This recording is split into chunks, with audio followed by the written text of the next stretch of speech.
welcome to my studio. There's a few sculptures that I've done earlier, which is called Bird Dance, which is catching the morning light.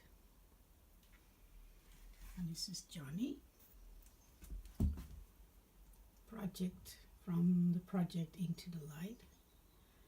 These are my girls.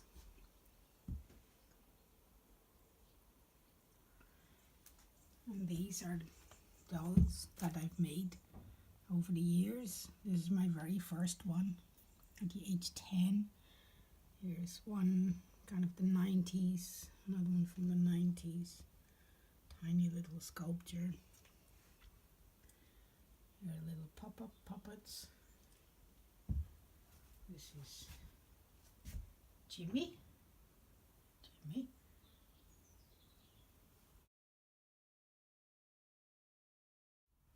This is what I can see when I'm sitting at my table.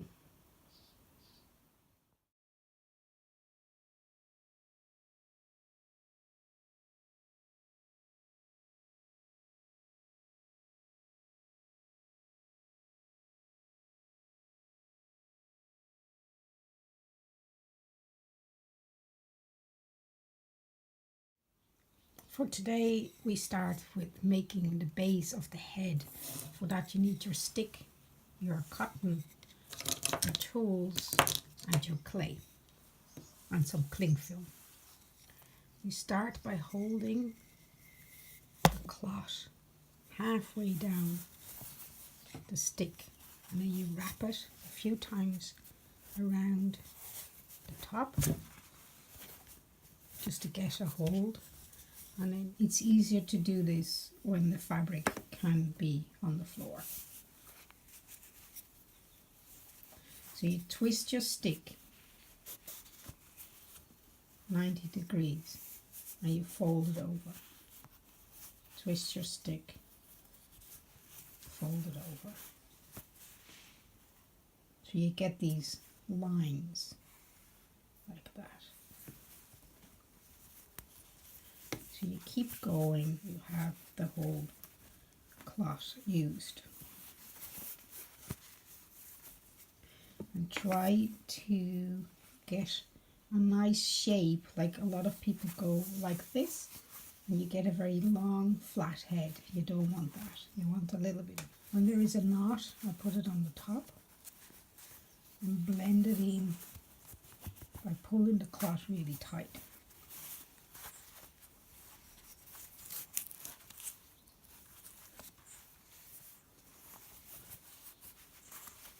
The last bit, you just tuck in there for now, and there's the base. Get a little piece of cling film, because the clay that we use, the dance clay, pretty much sticks to everything but not to plastic.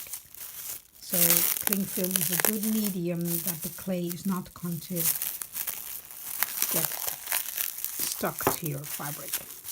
Now, so that's the start. You get your DAS clay, about a handful.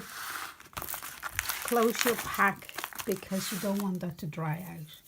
Just smoothen it a little bit. And then you roll out a sheet of clay.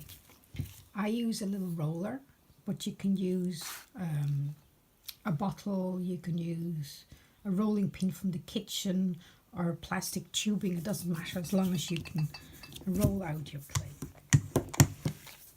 I find it easiest to work on a placemat, plastic placemat, because again the clay doesn't stick. And just turn it over and straight.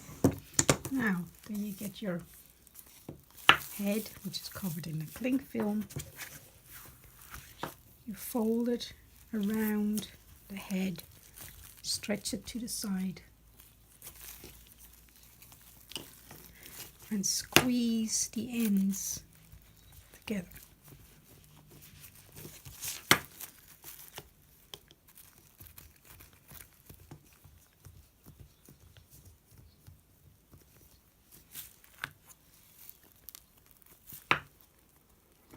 Here you can see about the thickness of the clay. And you get either your knife or a scissors. Small scissors is great. And you cut away the edges.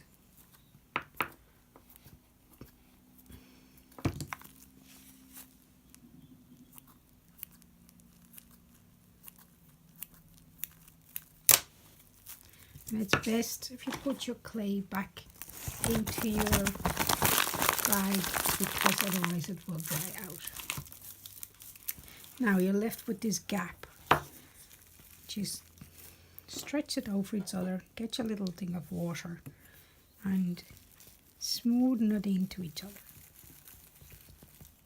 You can use your tool or you can use your fingers. I always start with the tool just to make sure it's nice and tight, nice, well attached. The other side.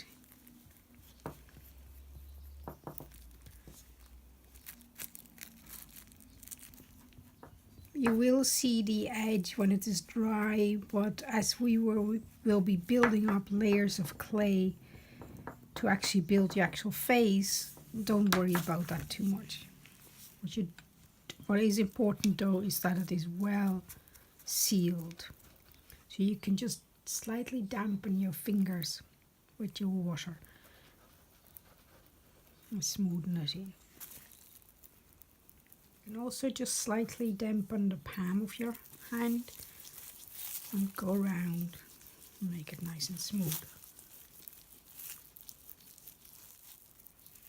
Now then at the neck end you actually cut that off because we need to have space for the neck dowel of the puppet to move around.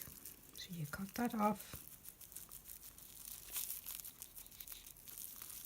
And again, put the clay into your bag. Now there's the base of your head.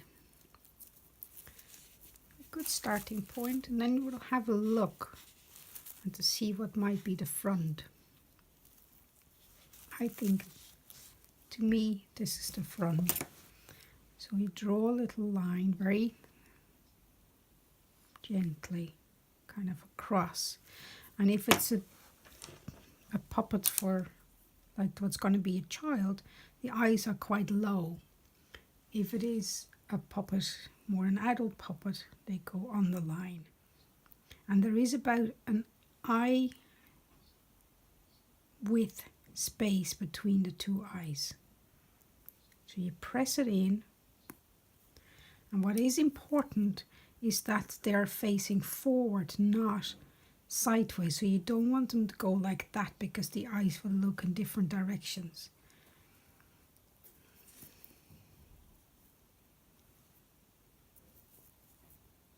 Make sure they're the same height, and if you turn your head upside down you can see that even now they're still looking at different directions.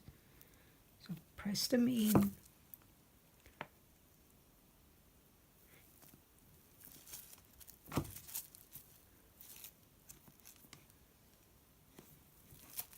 And all of this will be covered with clay later on. You could, if needed, put a little bit of clay underneath the eye to make sure that it's looking forward. And when you're happy with this stage, you just put it in a bottle and leave it dry near a source of heat, which could be a radiator or a stove, not in a cooker or anything like that. It dries in the air. In the summer you can actually put it in the window near or in the sunlight, but it takes a little bit longer to dry actually. I would recommend that you leave this dry fully before you start on the next stage. Okay, well done so far.